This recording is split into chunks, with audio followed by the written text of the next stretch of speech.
Hey guys! So in today's video we're gonna take a look at Bloodhound and explain how do you actually use this legend. And I don't mean to come off cocky or arrogant, but before recording this video I actually did go out and did the research. What's going on YouTube? Are there any tutorials explaining those characters? And in fact there isn't. There isn't any tutorial actually giving you the knowledge that you need if you want to play effectively and efficiently. So, to make all of the things clear and easy to understand, we're gonna divide this video into 5 different sections. Yes, 5 different sections, there's gonna be quite a lot of knowledge, but we're gonna get through it, and trust me, if you watch the video till the end, you're gonna know how to main a Bloodhound, and you're gonna wanna main it from today. We're gonna take a look at his 1. Abilities, 2. Recommended weapons that you should play with if you decide to use Bloodhound, 3. Environment, which Bloodhound is the most effective in, 4. Your role in the team, which is something that no one really explains on YouTube, and 5th, the most important part, synergies with other legends. What other legends should your teammates play with, or when is the right moment for you to choose the Bloodhound to play? So yeah, let's get to it. Let's start with the abilities. Part 1. What can actually Bloodhound do? You have 3 abilities as with every single character in Apex Legends. As your passive ability, you're able to see enemies' footsteps on the ground, therefore allowing you to actually go after them, or follow them, whatever you want to do. As your tactical ability, you're able to scan the environment surrounding you and see enemies' positions, if of course there are enemies around you, and their traps. Something like caustic gas canisters which might be waiting for you before you enter the building. You never know. And you can reveal all of them by using your tactical ability. It is a so-called one-shot ability where you're able to scan the environment once and it's not continuously scanning the environment around you. You will see the enemies revealed around you once you scan them, but it's not continuously scanning for a couple of seconds, unlike the ultimate ability. If you want to recharge your tactical ability, you will have to wait 35 seconds. Use it wisely. You only have one shot at this if you're engaging someone usually. Your ultimate ability, however, allows you to do a couple of things. First of all, you can move around so much quicker than you would usually do. Second, you're able to see enemies through the smokes, and you can also track them much easier if they get away from you, although I doubt they actually will. This specialization, or ability, lasts for 35 seconds, and it takes 3 minutes for it to recharge after you finish using it if you are not using the ultimate accelerants. If you deploy those, you can replenish it pretty quickly. When it comes to the weapons that I personally recommend you use while playing Bloodhound, we have a couple of options, and most of them, or actually all of them, are designed for close quarter engagements, which we're gonna explain in the next section, but for now, I recommend you go with the R301, which is by far my favorite weapon in the whole game. It is so powerful up close, perfect choice for Bloodhound, Peacekeeper Shotgun, Mastiff Shotgun, and the Prowler SMG. Of course, if you want to go for using the Prowler, remember to attach the Select Fire attachment, allowing you for the fully automatic fire. Also, you can go for Devotion LMG, as well as the Wingman pistol, but those two are a bit trickier to play with when it comes to Bloodhound, whereas the previous 4 weapons simply make it easier to use.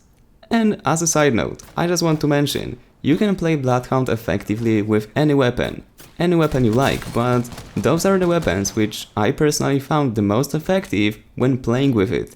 Of course, you can still get kills with any weapon in the game, but those will give you some advantage. And all those weapon choices lead us to the conclusion that the next part of the video is about environment, aka your surroundings and where exactly you should actually attack your enemies or try luring them to actually be the most effective with Bloodhound. Well, you guessed it, you want to go for close quarter engagements. Remember, the 2 main traits of your character are speed and awareness of the enemy's positions. You will get the most out of it if you engage them up close and actually run up to them when they're not knowing what you're doing. Remember, before you engage with Bloodhound, you can scan their positions with tactical ability, and if you see that they are actually in that location, you can deploy your ultimate and simply run into them quickly know their exact positions, so you can easily take out at least one guy before they can start reacting. In majority of the situations. Of course, if those players are experienced, they will react, but trust me, majority of the Apex players won't. Which kind of already overlaps with part number 4, where we talk about your role in the team and how do you actually play with it as a team player. Listen, here's the thing. In a perfect scenario, where you have a pre-made team of friends and you're communicating together, talking all the time, giving yourself information, picking the right legends at the beginning of the round to actually work well together, if you're playing as a Bloodhound and you know what you're doing, you have to know that you are the guy who actually is supposed to score kills. As scary as it may sound to some of the Bloodhound players who already played Bloodhound and didn't really utilize it to the full potential, you are the guy who's supposed to start the engagement and be the entry fragger. You scan the environment before the engagement starts, give the information to your teammates, run into the enemies, attack them with your ultimate ability, and this is your job. You're not staying back, you don't have defensive abilities. You are offensive, you are taking the enemies out. That's your role. And don't try playing it otherwise, because it simply doesn't work. You're supposed to be the guy who's actually hunting enemies, not the other way around. And I really want to clarify it, because often I see random players playing Bloodhound and they go for a playstyle of defensive teammate kind of covering me from the distance, and I'm like, dude, you're supposed to be the killing machine in the squad. This is your role, you are the one who chose it, so stick with it. Alright, one last important thing. Synergies with other legends. And this is something that's not really commonly talked about, at least I haven't seen it being talked about, which I completely don't get, because it is something that's super crucial if you're playing with a friend who's actually communicating with you and you can actually rely on them. The most powerful combination that you can possibly come up with for Bloodhound is combining it with Bangalore. Now, here is the thing. Your ultimate ability allows you to see through the smokes.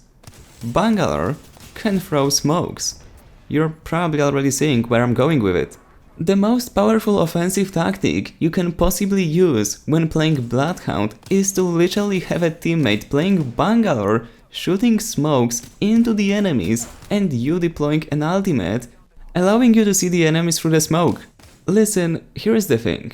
The only counter that's actually possible for the enemies to pull off is have a Bloodhound player who, first of all, knows what they're doing, and second of all, has the ultimate ability recharged. Chances of this happening in an actual game, considering the situational awareness of an average Apex player, which is close to 0, are pretty much non-existent. They're not going to counter you. And if you're looking for something that's even more fun to do, at least in my opinion, your teammate can always take Wraith. Because here's the thing, if you deploy your ultimates, or tactical abilities, in case of Wraith, you will both be so fast that you will be able to literally run into the enemies and wipe them out before they start reacting.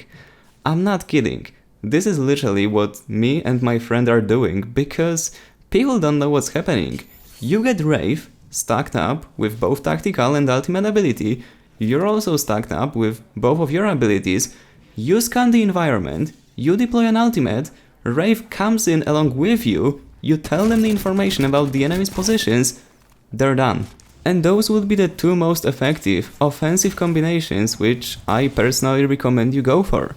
Also, keep in mind, you can always combine Bloodhound with pretty much any legend in the game, but those combinations are actually working super effectively. Stay tuned for more tutorials coming explaining all of the other legends in the game, and before you click off, I just want to let you know that I already have a full playlist of other tutorials for Apex, which you can see on the screen right now. So if you are interested in seeing best weapons in the game, best armors, best legends, if you should buy Caustic or Mirage, everything is explained, so if you wish to learn more about Apex, I encourage you to do so. Here is the playlist, go for it. And as always, if you enjoyed, remember to leave a like, subscribe, and I see you in Apex. See ya!